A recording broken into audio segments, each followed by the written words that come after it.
ప్రశ్నలతో ఈ దినం మన ప్రసంగాన్ని చూద్దాం. మొట్టమొదటిగా మహాజ్ఞాని అయినటువంటి సొలొమోను ఆకస్మికంగా బుద్ధిహీనుడు ఎలా కాగలిగాడు? దేవుని కొరకు అద్భుతంగా పరలోకాన్నే నేలకు తీసుకుని వచ్చినటువంటి మహనీయుడు ఆనాటి దయ్యాలకు ఏ రీతిగా దేవాలయాన్ని కట్టగలిగాడు? అందరి మన్నలను పొందుకొని విదేశ నుంచి మన్ననలను అందుకొని ఘనుడుగా అయిపోయినటువంటి సొలొమోను ఆకస్మికంగా ప్రసంగి గ్రంథంలో ఒంటరివాడు ఎలా కాగలిగాడు అన్న విషయాల్ని ఇదిన మనము చూద్దాం. చాలా ధనవంతుడు, కానీ దేవుని దృష్టికి చాలా నీచునిగా ఎలా కాగలిగాడు?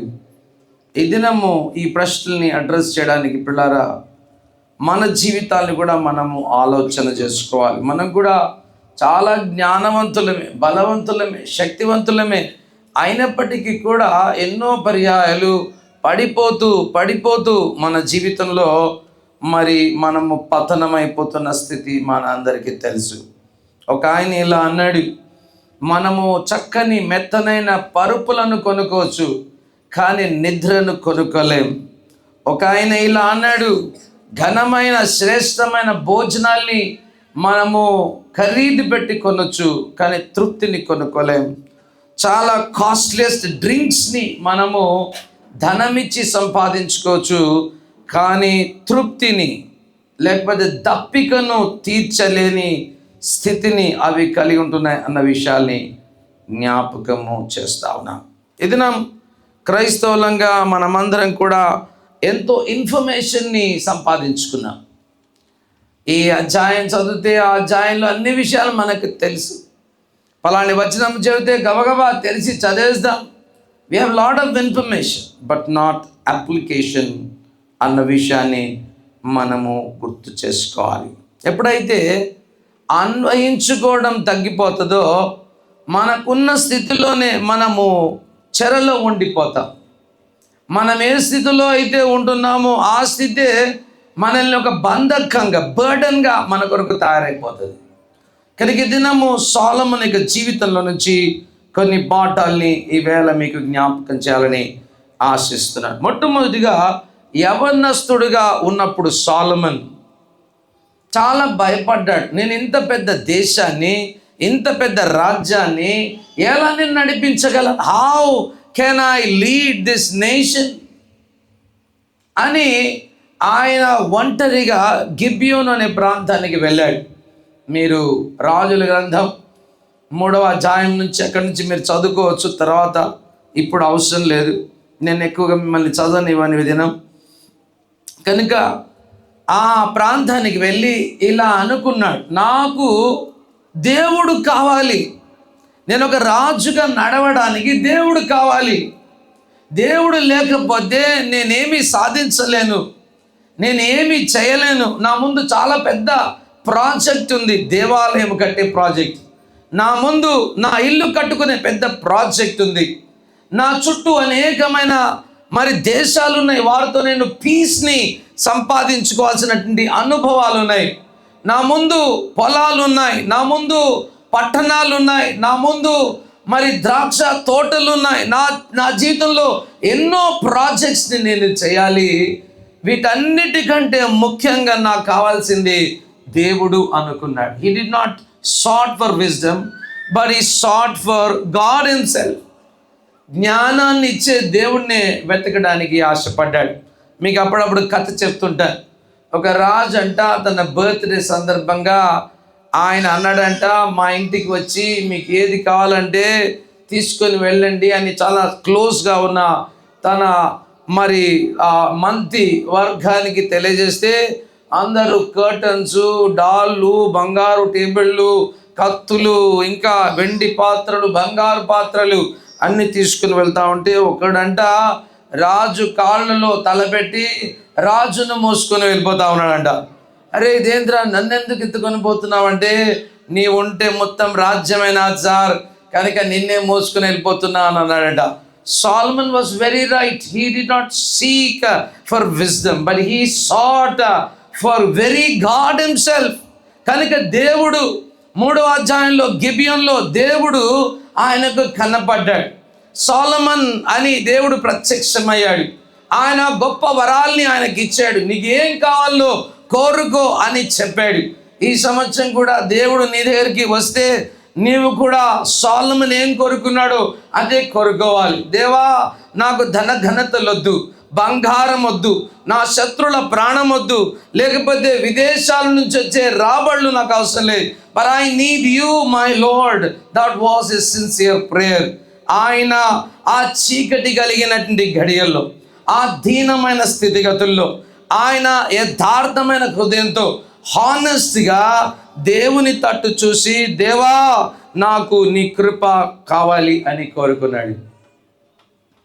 ఈ సంవత్సరం తొలివేళ నీవు దేవుణ్ణి లేకుండా నీవు ఎంత తెలివితేటలున్నా, ఎంత జ్ఞాన సంపద ఉన్నా, ఎంత ధనధాన్యాలున్నా అంతా కూడా దండుగే. సొలొమన్కి అన్నీ ఉన్నాయి, అన్నీ పోగొట్టుకున్నాడు తన చివరి దినాలలో. సొలొమన్ యొక్క ఆరంభాన్ని చూస్తున్నాం. ఆయన ఆరంభాన్ని గురించి ఒక కామెంటేటర్ ఇలా రాశాడు: wisdom without continued surrender becomes the pride that destroys అంటాడు ఒక భక్తుడు. అంటే జ్ఞానం ఉంది కానీ సంపూర్ణ విధేయత లేకపోతే అది మనకు అహంకారంగా మారి మనల్ని పూర్తి సర్వనాశనంలోకి నడిపిస్తుంది అని తెలియజేస్తూ ఉంది. So it is a continuous surrender. ఒకరోజు జనవరి 1వ తారీఖున నా జీవితాన్ని సమర్పించుకుంటా అన్నది కాదు. నేను ఈ మొదటి దినాన మరి నా జీవితాన్ని దేవునికి సమర్పించుకుంటానికి కాదు. It is a continual సరెండరెన్స్. దేవుడు అలాంటి వారి యొక్క జీవితాలకు గొప్ప ఆనందాన్ని తీసుకొస్తాడు. సొలొమన్ చాలా ఘనుడయ్యాడు. ఆయనకు దేవుడు జ్ఞానం ఇచ్చాడు. ఓకే, సొలొమన్ దగ్గరికి ఒకరోజు 2 స్త్రీలు వచ్చారు. వాళ్ళు అన్నారు, నా బిడ్డ నా బిడ్డ నా బిడ్డ అని పోరాడుతూ ఉన్నారు. అప్పుడు సొలొమన్ అన్నాడు, ఈ బిడ్డను 2 ముక్కలు చేసేసి ఈ ఒక ముక్కను ఒక స్త్రీకి, ఇంకొక ముక్కను ఇంకొక స్త్రీకి చేయి, ప్రాబ్లం సాల్వ్ అయిపోతుంది. అంటే నిజమైన తల్లి ఇలా వాపోయింది, వాణ్ణి బ్రతకనివ్వండి, వాణ్ణి బ్రతకనివ్వండి, వాణ్ణి చంపకండి, వాణ్ణి బ్రతకనివ్వండి అని ఆమె గొప్ప శబ్దంతో ఏడ్చింది. ఆ దినము సొలొమన్ మరి తీసుకున్నటువంటి నిర్ణయాలు చాలా గొప్పవి. ఆమెతో దేవుడు మరి సొలొమన్ ద్వారా ఇచ్చినటువంటి ఆ వర్తమానాన్ని బట్టి ప్రజలందరూ కూడా సొలొమన్ యొక్క జ్ఞానాన్ని అభినందించారు. సొలొమన్ గురించిన ఒక మాట చదువుదాం. 1 రాజుల గ్రంథం 3వ అధ్యాయం 28వ వచనం. ఈ దినం ఈ వచనం మీకు కీ వచనంగా, మీకు కూడా దేవుడు జ్ఞానాత్మలు ఇచ్చే వచనంగా మీరు ఈ సంవత్సరం మరి తన దాసుడైనటువంటి నా ద్వారా మీరు అందుకోండి. సొలొమన్ యొక్క జీవితంలో ఉన్న గొప్ప అనుభవాన్ని 1 రాజుల గ్రంథం 3వ అధ్యాయం 28వ వచనాన్ని చదువుకుందాం. అందరం కలిసి చదువుదామా? దిస్ ఈస్ ఫర్ ఎవ్రీబడి కనుక అందరం చదువుదాం. బైబిల్ తెరిచి 1 రాజుల గ్రంథం 3వ అధ్యాయం 28వ వచనం అందరం కలిసి చదువుదాం. Ready read. అంతటా ఇశ్రాయేలు అందరూ రాజు తీర్పు తీర్చిన గూర్చి విని న్యాయము విచారించుటయందు రాజు దైవ జ్ఞానము నొందిన వాడని గ్రహించి అతనికి భయపడిరి. గమనించండి పదాల్ని. రాజుకు ఎలాంటి జ్ఞానం ఉందంట? మరొకసారి చెబుదామా? దైవ జ్ఞానము దేవుడు సొలొమన్కి ఇచ్చాడు. అంటే సొలొమన్ రాజ్యం అంతా కూడా దేవుని యొక్క జ్ఞానము చేత నడిచింది. అక్కడ రాజ్య ఫంక్షనింగ్ దేవుని జ్ఞానం చేత నడిచింది. అక్కడ రాజకీయం దేవుని జ్ఞానం చేత నడిచింది. మంత్రులందరూ దేవుని జ్ఞానం చేత నింపబడ్డారు. అక్కడ ఉన్నటువంటి ప్రతి రాయి, ప్రతి కర్టన్ ప్రతి వస్తువు దేవుని జ్ఞానం చేత అమర్చబడ్డది. దేవాలయము దేవుని యొక్క జ్ఞానం చేత అమర్చబడ్డది. ఆరాధన దేవుని జ్ఞానం చేత అమర్చబడ్డది. ప్రతి స్థితిగతి, ప్రతి రాయి, ప్రతి తెర, ప్రతి టేబుల్, ప్రతి వస్తువు ఇశ్రాయేలు దేశం అంతట్లో కూడా దైవ జ్ఞానము చేత మరి ప్లేస్ చేయబడినట్లుగా మనము చూస్తా ఉన్నాం. So Solomon's decisions were not confusion, but it gave reverence. Solomon's decisions were beyond cleverness అని అన్నాడు ఒక ఆయన. Solomon's decisions were not legally స్ట్రాటజికల్గా లీగల్గా ఉన్నవి కావు, దైవికమైనవి. Solomon's decisions were not psychological manipulations. అవన్నీ కూడా దేవుని చేత మరి ఆనాటి రాజ్యానికి అందించబడ్డవి అని జ్ఞాపకము చేయడం మనము చూస్తా ఉన్నాం. అలా ప్రియులారా, సొలొమన్ తన జీవితాన్ని దేవునికి సంపూర్ణంగా సమర్పించాడు. ఈ దినం నీ జీవితాన్ని దేవునికి సమర్పించమని నేను కోరుతున్నా. నీకు తెలివి ఉందా? నీకు ధనధనతలు ఉన్నాయా? తెలివితేటలు ఉన్నాయా? చందాలు ఉన్నాయా?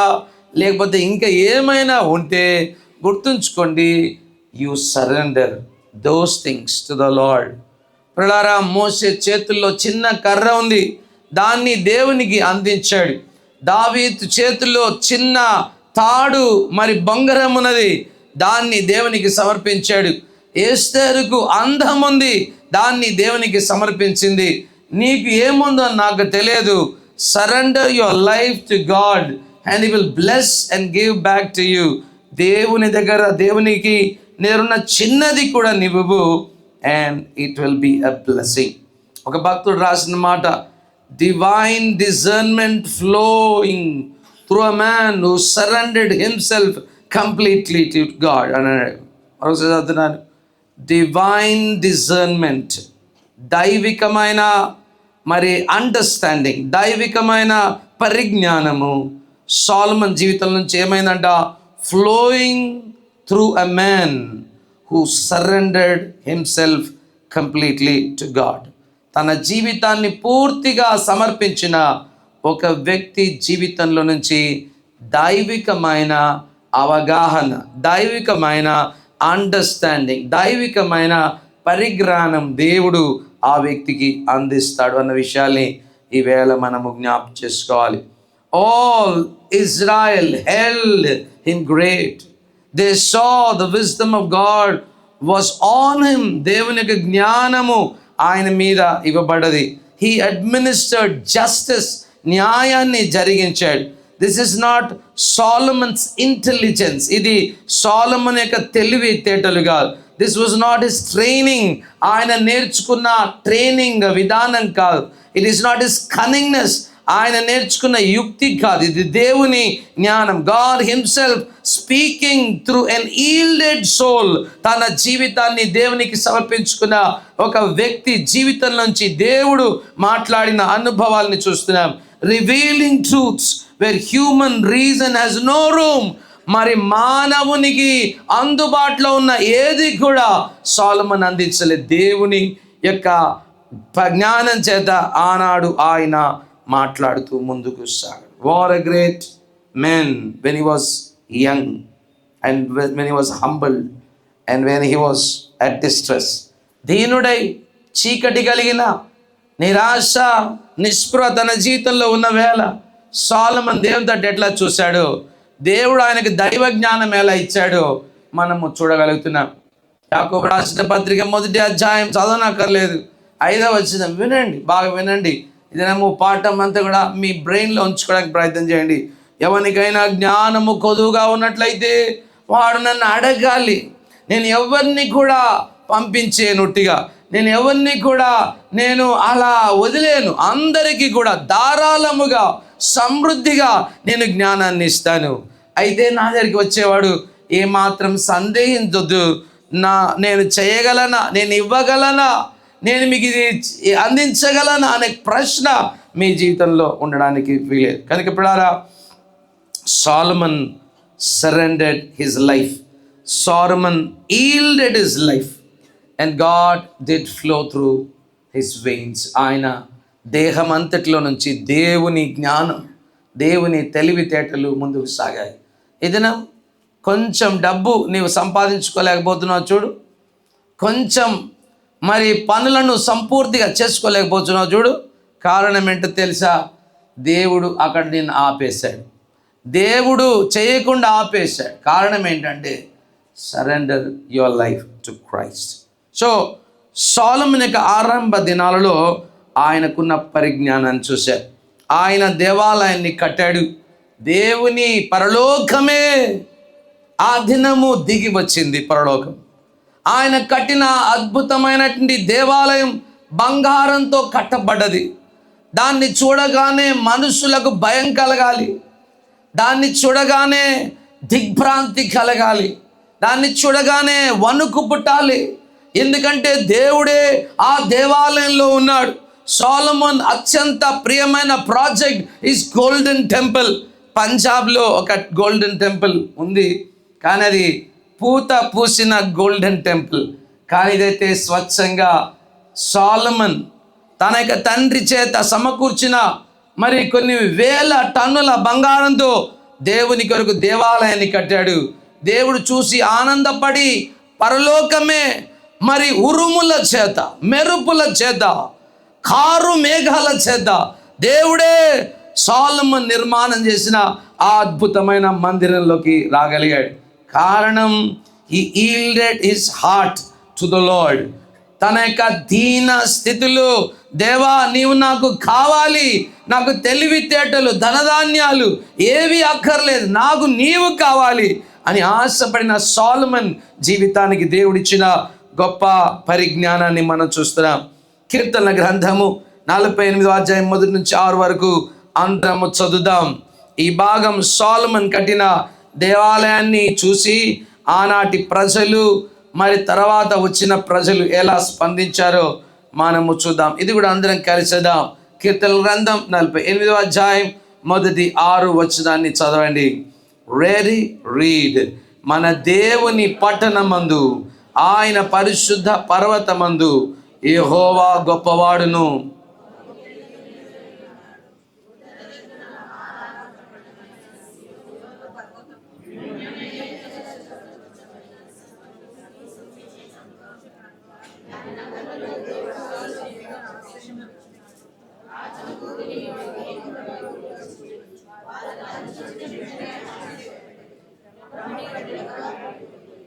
వారచ్చటి నుండి వణుకును ప్రసవించు స్త్రీ వేదనయు వారికి పుట్టాను.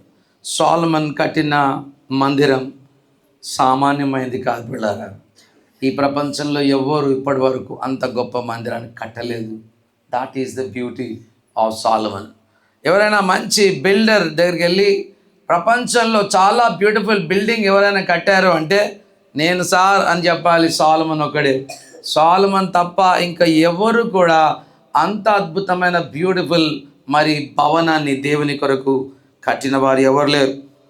కొన్నిసార్లు మనకు అనిపించవచ్చు, దుబాయ్లో ఉన్న బిల్డింగ్స్ చాలా బాగున్నాయి సార్ అనొచ్చు కొంతమంది.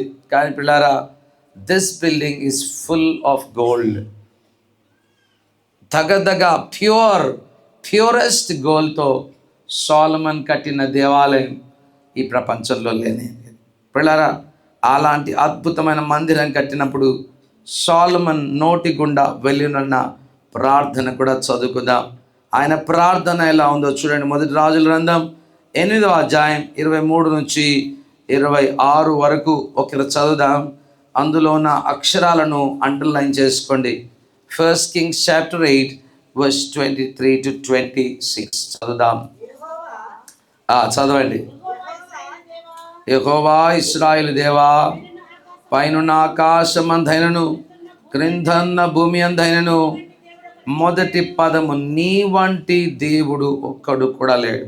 పిల్లరా, ఈ సంవత్సరం నీకు ఇలాంటి వ్యక్తి కావాలన్నా? దేవుని లాంటి దేవుడు ఒక్కడు కూడా లేడు. అలాంటి వ్యక్తి ఈ సంవత్సరం నీతో ఉంటానంటున్నాడు. నీ సంసార జీవితం, నీ ఆర్థిక వ్యవస్థ, నీ ఆరోగ్య పరిస్థితిని బాగు చేయగలిగిన ఏకైక వ్యక్తి నీ వంటి దేవుడు ఒక్కడు కూడా లేడు. పిల్లరా, అలాంటి దేవుడు నీతో నడవాలని ఆశపడుతున్నాడు. దేవుని వంటి, మన దేవుని వంటి దేవుడు ఒక్కడు కూడా లేడు. అయితే ఆయనతో నడవాలి అంటే ఎలాంటి మనసు ఉండాలనో సొలొమోను జ్ఞాపకం చేస్తున్నాడు. ఎలాంటి మనసు అంట?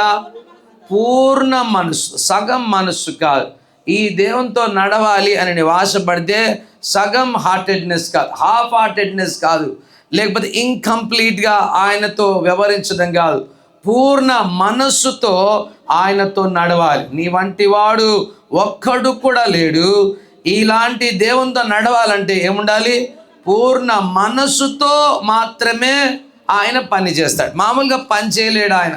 సగం పని చేస్తాడు, అసలు చేయడు ఆయన. సగం నడవడు ఆయన. సగం ఏదో no no no no he will never do that. Anything which he has to do టోటల్గా ఆయనకే, టోటల్గా గౌరవం ఆయనకే, టోటల్గా మహిమ ఆయనకే, టోటల్గా ప్రేజ్ ఆయనకే, టోటల్గా ఆయనకి ఇవ్వాలి. అప్పుడే ఆయన నడుస్తాడు. లేకపోతే సగం సగం నడవడు ఆయన. ఎందుకంటే ఆయన వంటి వారు ఎవరు కూడా లేరు. సో సొలొమోను నేర్చుకున్న పదాలని మీకు గుర్తు చేస్తున్నాను. నీ వంటి దేవుడు ఒక్కడు లేడు, పూర్ణ మనసుతోనే నడవాలి. ఎవరి దృష్టికి? దేవుని దృష్టికి అనుకూలముగా. దేవునికి అనుకూలం, నాకు అనుకూలంగా కాదు. పాస్టర్ గారు అంటే ఇది ఇట్లా ఇష్టం అండి ఆయనకి, పాస్టర్ గారికి అనుకూలం. No no no no no pastor గారికి అనుకూలంగా కాదు. ఎవరికి అనుకూలంగా? దేవునికి అనుకూలంగా ఎవరైతే నడుస్తారు. అంటే ఇప్పుడు అన్ని మోడర్న్ చర్చెస్ ఇట్లా నడుస్తున్నాయి కదా సార్, అలా మనం నడుస్తాం. No no no no no దేవునికి అనుకూలంగా, దేవుని చిత్త ప్రకారం అందరు ఇలా చేస్తున్నారు కదా, అలా కాదు. అన్ని బాప్టిస్ట్ సంఘాలు ఇలా నడుస్తున్నాయి కదా, నువ్వు అలా కాదు. దేవునికి అనుకూలంగా, మళ్ళా జ్ఞాపకం చేస్తున్నా, దేవునికి అనుకూలంగా ఎవడైతే నడుస్తాడో, ఏ స్త్రీ అయితే నడుస్తుందో, ఏ యవన బిడ్డ అయితే నడుస్తాడో వారికి మాత్రమే ఈ ఆశీర్వాదం. సొలొమోను లాంటి దీవెన కావాలి అంటే దేవునికి అనుకూలం. ఎక్కడుంది సార్ దేవుని అనుకూలం? బైబిల్ గ్రంథంలో అంతా కూడా దేవునికి అనుకూలమైన, దేవునికి అనుకూలంగా ఎవరైతే నడుస్తారో 4వ పదం అది, నీ దాసుల విషయమై నీవు బంధనను నెరవేర్చు, కనికరము చూపుచు ఉండు వాడవై ఉండు. అప్పుడారా ఎవరైతే ఆయన ఒక్కడు అని గుర్తుపడతారు, పూర్ణ మనస్సుతో ఆయనతో నడవడానికి ఇష్టపడతారు, ఆయనకు అనుకూలంగా ఉండడానికి ఇష్టపడతారు, దేవుడు ఏం చేస్తారంట? మన పైన కనికరము చూపిస్తాడు, కనికరము చూపిస్తాడు, వాత్సల్యత చూపిస్తాడు, దయ చూపిస్తాడు. 24వ వచనం, నీ దాసుడైన నా తండ్రియగు దావీదునకు నీవు చేసిన వాగ్దానమును, రాత్రి మనమందరం వాగ్దానాలు తీసుకున్నాం, స్థిరపరిచి నీవిచ్చిన మాటను నేడు నెరవేర్చి ఉన్నావు. ఎంత చక్కని మాట పిల్లారా! నీ వాగ్దానాన్ని దేవుడు నెరవేర్చాలనా? నీ వంటి వాడు ఒక్కడు కూడా లేడు. నీతో నేను నడుస్తా, పూర్ణ మనసుతో నడుస్తా, నీకు అనుకూలంగా జీవిస్తా, నీ కనికరం నాకు కావాలి అని ఎవరైతే ఆయన తట్టు చూస్తారో ఆయన అంటున్నాడు, నీవిచ్చిన మాటను తప్పకుండా నెరవేరుస్తావు అంటున్నాడు. ఎంత చక్కని మాట! కనుక ఇప్పుడు that was his prayer, it came out of his heart. ఆయన హృదయపు లోతుల్లో నుంచి బయలుదేరిన కొన్ని పదజాలని మీకు గుర్తు చేశా. ఆయన వంటి వాడు ఎవరు లేరు. ఆయనతో నడవాలంటే పూర్ణ మనసుతో ఆయనతో నడవాలి. అంతేకాకుండా ఆయనకు అనుకూలంగా ఉండాలి. అప్పుడే ఆయన కనికరం చూపిస్తాడు, తన వాగ్దానాన్ని స్థిరపరుస్తాడు. ఆయన ప్రార్థనలోని పదజాలాన్ని మీకు జ్ఞాపకం చేశా. పిల్లారా, అలా దేవుని దేవాలయము దేవుని మహిమతో నిండింది, దేవుని థండర్తో నిండింది. అక్కడ రాయబడిన పదాలు ఏంటో తెలుసా? యాజకులు దేవుని మహిమ దగ్గర నిలవలేకపోయిరి, పనులన్నీ ఆపివేసి చేతులు కట్టుకొని అలా చూశారు. ఉరుముల ధ్వని, ఆ నల్లని మేఘము, ఆ దేవుని శక్తి, దేవుని అగ్ని పరలోకం నుంచి దేవుని యొక్క దహన బల్పీద మీదికి వచ్చినప్పుడు దేవుడు దహించిన అనుభవాలన్నిటినీ చూసి they all trembled and they all fall apart in the very temple which Solomon had built. పిల్లారా, ఆ తరం గుడారములో ఉన్నటువంటి దేవుణ్ణి ఒక అద్భుతమైన మందిరంలోకి వెళ్ళడము చూడగలిగారు. ప్రామిస్ ఇచ్చే దేవుణ్ణి ప్రామిస్ సంపూర్తి చేయగలిగిన దేవుణ్ణి ఆ రోజు చూడగలిగారు. ప్రజలందరూ దేవుని ఆజ్ఞని చూచి మరి వాపోయారు, బాబోయ్ అని మరి దేవుని సన్నిధి నుంచి దిగ్భ్రాంతి చెందారు. యాజకులందరూ కూడా దేవాలయంలో ఆయనను ఆరాధించగలిగారు. That was the beauty of Solomon's temple. పిల్లారా, ఈవేళ అలా నిన్ను కూడా అలంకరించాలని ఆశపడుతున్నాడు. మనం పోయిన క్రిస్మస్ దినాలు నేర్చుకున్నాం, మరియను ఏ రీతిగా దేవుడు ఆవరించాడు. నన్ను కూడా దేవుడు ఆవరించడానికి ఇష్టపడుతున్నాడు. మరియకు దేవుని ఇచ్చిన వాగ్దానము, మరియా ఇది ఎలా సాధ్యం అంటే సర్వశక్తి సంపన్నుడు నిన్ను కమ్ముకుంటాడు. దేవుని మందిరము పైన దేవుడు కమ్ముకున్నాడు. ప్రియులారా, ఈ సంవత్సరం నీ జీవితం అలా ఉండాలని ఆశపడుతున్నావా? ఇది మనం గుర్తుంచుకోవాలి. దేవుని మహిమ మన జీవితాల మీదకి దేవుడు ఇవ్వడానికి సిద్ధంగా ఉన్నాడు. అయితే సొలొమన్ తన జీవితంలో ప్రియులారా మరి దేవుని యొక్క మహిమను, దేవుని గొప్పతనాన్ని, దేవుని ఔన్నత్యాన్ని చూసినప్పుడు మెల్లగా ఆయనలో ఉన్న దేవుని పట్ల ఉన్న ప్రేమ చల్లారిపోయింది. స్లోగా ఫేడ్ అయిపోయింది, స్లోగా కరిగిపోయింది. ఒక భక్తుడు ఇలా అంటాడు, gold was pouring in like water, ivory was there in his country. మరి ఆ యొక్క ఏనుగుల యొక్క దంతాలు, peacocks was coming, trading was going, spices was everywhere, merchandise brought, silk, wood were carved. అద్భుతమైనటువంటి మరి ఇనుప దంతాలతో దావీదు కొరకు మరి ఒక సింహాసనాన్ని తయారు చేశారు. బంగారు పూత రాశారు. 7 ఎత్తైన మెట్లను కట్టారు. ఇరువైపుల సింహాసనాన్ని పెట్టారు. దేవుని మహిమ మరి అక్కడ కనబడ్డది. ఒక భక్తుడు ఇలా అన్నాడు, ఏమన్నాడు తెలుసా? Even glory can fade when gratitude disappears అని అన్నాడు. కృతజ్ఞత ఎప్పుడైతే తప్పిపోతుందో పిల్లారా మహిమ చల్లారిపోతుంది. నా ప్రాణము దేవుణ్ణి నిరంతరము స్తుతించాలి. నా ప్రాణం నిరంతరము దేవుని జాగ్రత్తగా వెతకాలి. Even glory can fade with gratitude disappears. కృతజ్ఞత లేని వ్యక్తిలో దేవుని మహిమ నిలవజాలదు. దేవుని పట్ల ఆనందం లేని వ్యక్తిలో దేవుని సన్నిధి నిలవజాలదు. అపవాది పరలోకంలో దేవుని యొక్క మహిమను ఎందుకు కోల్పోయాడు? కృతజ్ఞత లేని జీవితం. అందమైన ఒక మకుటంగా దేవుడు లూసిఫర్ని తయారు చేశాడు. సంపూర్ణమైన జ్ఞానంతో దేవుడు మరి లూసిఫర్ని తయారు చేశాడు. అత్యంత బంగారముతో వైడూర్యాలతో నింపినటువంటి మరి ఆ లూసిఫర్ జీవితంలో మిస్ అయింది ఒకటే, gratitude. Gratitude can fade when people forget the very part of the very gratitude. ఇక్కడికి వేల పిల్లారా ఆ దిశకు సొలొమన్ కాలక్రమేణా ఫేడ్ అయిపోయిన అనుభవాల్ని చూస్తా ఉన్నాం. ఆ దినాలలో సుదూరాన ఉన్న షీబారాని నడిచి వచ్చింది సొలొమన్ దేశాన్ని చూడడానికి. చూడండి, మొదటి రాజుల గ్రంథం 10వ అధ్యాయం 6 నుంచి 10 వచనాల వరకు చదువుకుందాం. ఎంత అద్భుతంగా ఆమె వర్ణించిందో దేవుడు మన కొరకు రాసి పెట్టాడో చూద్దాం. మొదటి రాజుల గ్రంథం 10వ అధ్యాయం 6 నుంచి 10 వరకు చదువుతున్నాం. చదవండి.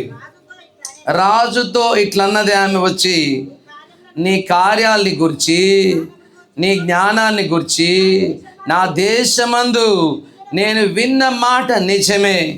ఆయనను నేను వచ్చి కన్నులారా చూడక మునుపు ఆ మాటలు నమ్మక ఉంటిని. ఉన్నదానిలో సగమైన నాతో చెప్పబడలేదని ఇప్పుడు నేను తెలుసుకొనుచున్నాను. గమనించండి, నీ జ్ఞానము, నీ భాగ్యము నేను విన్న దానిని బహుగా మించినది. నీ జనులు భాగ్యవంతులు, నీ ముందర ఎల్లప్పుడూ నిలుచు, నీ జ్ఞాన వచనములను వినుచుండు నీ సేవకులందరూ కూడా నీవు భాగ్యవంతుడవు, నీ జనులు భాగ్యవంతులు, నీ సేవకులు కూడా భాగ్యవంతులు. 9వ వచనం, నీ అందు ఆనందించి నిన్ను ఇశ్రాయేలు మీద రాజుగా నియమించిన నీ దేవుడైన యెహోవాకు స్తోత్రము కలుగును గాక. యెహోవా ఇశ్రాయేలు అందరి శాశ్వతమైన ప్రేమ ఇచ్చను గనుక గమనించండి, నీతి న్యాయము జస్టిస్ని అనుసరించి రాజ్య కార్యములను జరిగించుటకు ఆయన నిన్ను నియమించను అనెను. పిల్లరా, ఎవరిని నియమించాడంట? ఎవరిని నియమించాడట? నిన్ను నియమించాడు. సొలొమోన్ నియమించాడు. ఆయన ఫేడ్ అయిపోయాడు. ఆయన జీవితాన్ని మనం చదువుకొని మనం బాగుపడడానికి నిన్ను కూడా నియమించాడు. దేని కొరకు? న్యాయాన్ని జరిగించడానికి, నీతిని జరిగించడానికి, జస్టిస్ని జరిగించడానికి నిన్ను నియమించాడు. నిన్నే నియమించాడు. భర్తగా నిన్ను నియమించాడు, భార్యగా నిన్ను నియమించాడు, సంఘంగా, దేవుని కుమార్తెగా, కుమారునిగా ఈ లోకంలో నిన్నే నియమించాడు. దేనికి? న్యాయానికి, నీతికి కర్తగా. సొలొమోన్ దేశం ఎలా ఉందో తెలుసా? Wisdom and wealth were far exceeding prayer. ఆయన రాజ్యం అంతా ఒక ఆర్డర్లో నడిచింది, డిసార్డర్ లేదు ఎక్కడికి కూడా. ఆయన దేశం అంతా కూడా బ్యూటిఫుల్గా ఉంది. అమెరికాకి పోయాము, దుబాయ్ పోయాం, అక్కడ పోయాం, ఇక్కడ పోయాం, చాలా బ్యూటిఫుల్గా ఉంది. Solomon Kingdom was beautiful. ప్రతి వ్యక్తి, ప్రతి వీధుల్లో ఆయనకు, ప్రతి వ్యక్తి ఎదుటి వాడిని కనపడగానే రెవరెన్స్, గౌరవము ఉండేది. పని వారందరూ పర్పస్తో నడిచేవారు. Wisdom was falling like rain. ప్రతిదినము వర్షం పడినట్లుగా జ్ఞానము కురిసింది. ఆ దినం ప్రతి రాయి అందంగా అమర్చబడ్డది, ప్రతి కర్టన్ బ్యూటిఫుల్లీ డిజైన్డ్. ఆయన ప్యాలెస్లో మరి సుమధురమైన గీతాలు, దైవ కీర్తనలు నిరంతరము పాడుతుండేవి. ఆయన గదులన్నిటిలో సువాసన, స్పైసీస్ యొక్క వాసన అన్ని ప్రాంతాల నుంచి వికసించి వచ్చేది. His Kingdom was functioning like absolute పర్ఫెక్ట్గా, ఒక మిషన్ వర్క్ చేసినట్లుగా వర్క్ చేసింది. ఆ స్త్రీ అన్నది, నా ప్రశ్నలు were very small in your sight because your wisdom is too high. పిల్లరా, ఆమె తన జీవితంలో చూసుకుంది, నా దేశము ముక్కలు ముక్కలుగా విరిగిపోయింది, కానీ ఈ దేశం ఎంత అందంగా ఉంది. నా దేశం ఇలా ఉంటే ఎంత బాగుండు, సొలొమోన్ దేశం ఎంత అందంగా ఉందని సంతసించగలిగింది. అలాంటి మాటలు సొలొమోన్ వింటున్నప్పుడు సొలొమోన్ మనస్సు దేవుని మీద నుంచి స్త్రీల మీదకి వెళ్ళిపోయింది. పిల్లారా, Kingdom was glittering with gold, but king's heart began to dull. Abundance without obedience, blessing will not stay long. It will be a weight and will destroy Solomon. Eventually, palace became prison to Solomon. ఒక ఆయన రాసిన అద్భుతమైన మాటలు ఇవి. మరోసారి జ్ఞాపకం చేస్తున్నాను. దేశమైతే బంగారంతో నిండింది, రాజు హృదయంలోని మెరుపు మెల్లమెల్లగా ఫేడ్ అయిపోయింది. సమృద్ధిగా ఉంది, కానీ విధేయత కోల్పోయిన సొలొమోన్ ఆశీర్వాదము కాలక్రమేణా తరిగిపోయింది. తనకు ఇవ్వబడినటువంటి అబండెన్స్ బరువుగా అయిపోయింది, ఆయన క్రష్ చేసేసింది. ఈవెన్చువల్గా ఆయన అద్భుతమైన ఇల్లు, మందిరం చెరసాలగా మారిపోయింది. కారణం ఏంటో తెలుసా పిల్లరా? His heart went away with women. స్త్రీలతో ఆయన మనస్సు వెళ్ళిపోయింది. ఏదైనా నూతన సంవత్సరంలోకి అడుగు పెడుతున్న నీకు ఈ లోకంలో ఉన్న రంగులు, గ్లిటరింగ్ థింగ్స్ వెంట వెళ్ళకు. అవన్నీ కూడా ఫేడ్ అయిపోతాయి పిల్లరా. ప్రకాశవంతుడు నీ ప్రియుడు, ప్రకాశవంతుడు నీ దేవుడు, నీ ప్రభు, నీ భర్త. ఆయన వెంబడించు. ఆయనకు ఎంతో జ్ఞానం ఉన్నప్పుడు ఆయన అనుకున్న మాటల్ని గుర్తు చేస్తున్నాను. ఆయన అన్నాడు, నాకు తెలివితేటలు ఉన్నాయి, చుట్టూన్న దేశాలతో శాంతి సమాధానం ఎట్లా కలుగుతుంది? నేను అన్ని దేశాల్లో ఉన్న రాణులను పెళ్లి చేసుకుంటా. ఐగుప్తు, మోయాబు, అమ్మోను, సీదోను చుట్టుపక్కల రాజకుమార్తెలందరినీ పెళ్లి చేసుకొని ఆయన అనుకున్నాడు, నేను చాలా తెలివిగల రాజును, నా అంతట తెలివి ఎవరికి లేదు అని అనుకున్నాడు. ఈ thought he was a wise king. కానీ పిల్లారా, ఆయన విజ్డమ్ చెడుతనానికి పర్మిషన్ ఇచ్చింది. ఒక భక్తుడు ఇలా రాశాడు, ఏమన్నాడు తెలుసా?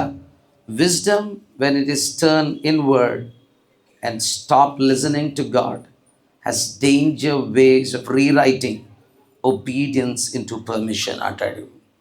ఈవేళ ఏ వ్యక్తి అయితే తన జీవితంలో దేవుని మాటకు ఖాతరివ్వక, విలువ ఇవ్వక, దేవుని వాక్యానికి వాల్యూ ఇవ్వక ఉంటారో పిల్లరా, గమనించండి.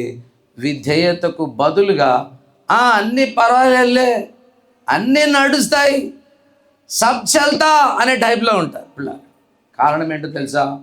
దేవుడు ఇచ్చిన మాట చాలా విలువైంది. ద్వితీయోపదేశకాండం 17వ అధ్యాయం 17వ వచనంలో ఈ రీతిగా మనము చూడగలుగుతున్నాం. చదవనక్కర్లేదు. తన హృదయము తొలగిపోకుండానట్లు అతడు అనేక స్త్రీలను వివాహం చేసుకోకూడదు. ఒక భక్తుడు అంటున్న మాట ఏంటో తెలుసా? This was warning carved into the law అంటాడు ఒక భక్తుడు. ధర్మశాస్త్రంలో ఒక హెచ్చరిక వదిలిపెట్టాడు దేవుడు. ఇది మోసే రాశాడు, కానీ దేవుడే ఉగ్ర రూపంతో మాట్లాడిన ఆవేశపు మాటలు. స్త్రీలకు నీ జీవితాన్ని ఇవ్వద్దు అని గుర్తు చేసిన సొలొమన్ మాటలు, దేవుని మాటలు వినలేదు. ఆయన తన జీవితాన్ని పాడు చేసుకున్నాడు. ఆయన అనుకున్నాడు, చిన్న బొమ్మలే కదా, డెకరేషన్లో పెట్టుకుందాం అనుకున్నాడు. కానీ దేశమంతటా ఆ బొమ్మలు విగ్రహాలుగా మార్చబడ్డాయి. చిన్న చిన్న కల్చరల్ ఈవెంట్స్ కదా చిన్న బొమ్మలు అని అనుకుంటే, అవి దేవాలయం కంటే కూడా పెద్ద దేవాలయాలుగా మార్చబడ్డాయి. ఇక్కడ దేవునికి పూజ, అక్కడ దయ్యాలకు పూజ ఆరంభమైంది. ఇక్కడ దేవునికి ధూపం, అక్కడ దయ్యాలకు ధూపం వేయడం ఆరంభమైంది. రెండు కూడా ఎక్కడ ఆరంభమైనట్టే? కాంప్రమైజ్లోనే ఆరంభమైనాయి, అలయన్స్లోనే ఆరంభమైనాయి, ఆనరింగ్ కల్చర్లో ఆరంభమైంది. అడాప్టింగ్, వేరే దేవతలను అడాప్ట్ చేసుకోకుండా ఉండగలను అనుకున్నాడు, కానీ పూర్తిగా మరి పప్పులో కాలేసినట్లు అయిపోయింది జీవితం. ఆ భక్తుడు రాసిన మాట, Solomon thought he was very wise. He knows how to make alliance and compromises. ఆయన అన్నమాట, honouring their culture without adapting their gods. నాకంత తెలివి ఉంది అనుకున్నాడు. I can love these women but not losing myself అనుకున్నాడు. But he lost everything. పడారా, ఈవేళ నీ జీవితంలో కొత్త సంవత్సరంలోకి అడుగు పెట్టావు, దేవుని కంటే విలువైంది ఏది లేదు పిల్లారా. దేవుడిచ్చిన ప్రతి మాట మూల్యమైంది. ఆయన మాటల్ని మనం నమ్మాలి. ఎప్పుడు కూడా కాంప్రమైజ్ గట్టిగా అరిచి నువ్వు కాంప్రమైజ్ చేస్తున్నావు చెప్పదు. లేకపోతే ముందు కనబడి ప్లే కార్డ్ లాగా కనబడి, అయ్యో నువ్వు పప్పులో కాలుస్తున్నావు అని ఎవరు చెప్పరు. నీ వెనక చాటున వెళ్ళిపోతుంది. నీకు పప్పులో కాలేసినట్టు కూడా తెలియదు, నువ్వు జారి పడిపోయినట్లు కూడా తెలియదు, నువ్వు ఎప్పుడు మిస్ అయిపోయినావో కూడా నీకు తెలియదు, ఎప్పుడు అహంకారం వచ్చిందో నీకు తెలియదు, ఎప్పుడు నువ్వు జారి పడ్డావో కూడా తెలియదు. Compromise will not shout and tell us. It will not hold a banner in front of the front door. It will slip quietly, wearing the face of a reason. It will dress in language of wisdom. పిల్లారా, ఈవేళ మన జీవితం ఈ సంవత్సరం అలా కాకుండా ఉండాలని, ఫలభరితపు జీవితంలోకి మనమందరం రావాలని పరిశుద్ధాత్మ దేవుడు ఎంతో ఆశిస్తూ ఉన్నాడు. ఈ ఉదయం ప్రభు కోరుతుంది పెద్ద విజ్ఞానం కాదు, తెలివితేటలు కాదు, దేవుడిచ్చిన సింపుల్ మాటలు గుర్తుంచుకోండి. ఆ యొక్క చదువు లేని, తెలివి లేని పశుప్రాయులైన శిష్యులు యేసును వెంబడించారు, గొప్పవారు కాగలిగారు. ఏం చేశారు? మాకు వాక్యం విలువైంది అని చెప్పారు, ప్రార్థన మాకు విలువైంది అని చెప్పారు, దేవుని మందిరం మాకు విలువైందని చెప్పారు. అంతకంటే పెద్ద విలువైనవి ఏమీ వారికి కనబడలేదు. దేవుడిచ్చిన వాక్యాన్ని 1 గంట సేపు ఈ సంవత్సరం చదవడం ఆరంభించు. God will start speaking with you. ప్రతిదినం 1 గంట సేపు ప్రభు పాదాల దగ్గర కూర్చొని ప్రార్థించడం నేర్చుకో. దేవునితో కనెక్షన్, రిలేషన్షిప్ ఏర్పడుతుంది, బంధం పెరుగుతుంది. పిల్లారా, దేవుని మందిరం అంటే విలువ, వాల్యూ ఇవ్వు. దేవుని మందిరంలోకి వచ్చి నీ ఇష్టం వచ్చినవి నువ్వు చేస్తూ పోకు. అలా చేయడం వల్ల చాలా నష్టం కలుగుతుంది. ముఖ్యంగా యవ్వన బిడ్డలు ఊరికి అటు ఇటు తిరుగుతూ ఉన్నారు, అలా తిరగకండి. ఓకే, ఇష్టమైనట్లు మనం ప్రవర్తించవచ్చు అని అనుకోకండి దయచేసి.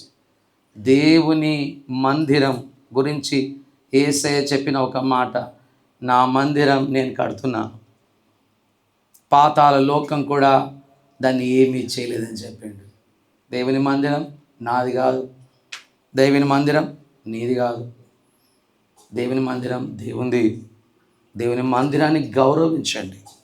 ఇందులో నుంచి ఆయన పని చేస్తాడు. సంఘం ఎత్తబడేంత వరకు ఆయన తన మందిరాన్ని తన మహిమతో నింపుతాడు. నేను నింపను, నువ్వు నింపలేవు.